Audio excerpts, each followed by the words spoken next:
Well, we've been in Syria for a long time, and it was supposed to be a very short hit, and a hit on ISIS, but it didn't work out that way. They never left, and they've been there for many, many years. And we were down to very few soldiers in Syria. We had 50 in the region that you're talking about, 50 soldiers, and they've been already moved out.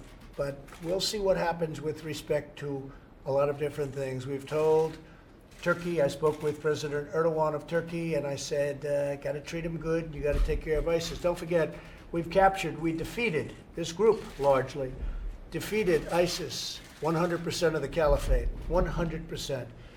And we wanted to do 100%. I was going to do this 9 months ago, and we were not at 100%, but we were pretty close. Everyone said, can we get to 100%? Now I get to 100%, and they say, well, maybe we could stay longer. I say, well, when do we get out?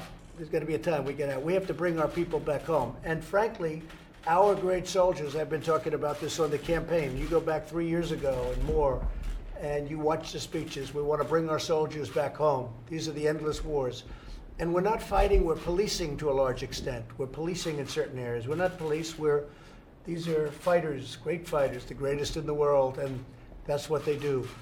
So I've told President Erdogan, I hope he's going to treat everybody with great respect. You have to understand, they've been fighting various of the people that we were working with, and Turkey's been fighting them for many years. Somebody said hundreds of years.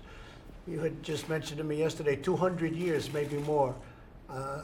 At some point, we have to bring our people back home, and that's what we're doing. That's what we're doing. Is it a firm decision, sir? It's always a firm decision. Last time I made a firm decision, and I said we'll do it over a period of time. We've been doing this actually over a period of time, over a very long period of time.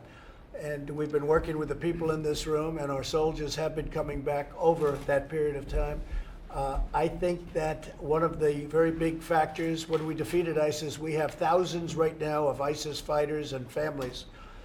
We have family members, wives, children, and many of them come out of Europe. They come out of Germany, they come out of France and other countries of Europe. And I told them, you have to take these people back. You have to take them back, give them trials, do whatever you have to do. And they said, no, we don't want to do that. I said, well, you have to do that. That's not fair to the American taxpayer. It's not fair to America. It's not fair to the United States not to do that. But they chose not to do it. I said, again, you got to take them back. We can't take care of 60, 70,000 people. And we're not going to move the fighters to Guantanamo Bay and take care of them for many, many years into the future. It's not for us. We did you a great service, a great favor. We defeated the caliphate 100%. Now it's time for Germany and France and all of the nations where they came from to take them back. And they chose no. And maybe they'll change. Maybe they're going to change their tune now. I don't know. But in the meantime, we'll have to rely on the European nations. We'll have to rely on various other nations. As an example, Iran, Iraq, Turkey, Syria, Russia, and some other nations to take care of these fighters. But the American taxpayer is not going to spend 50 years of paying tax or whatever it may be that they're wherever they may be.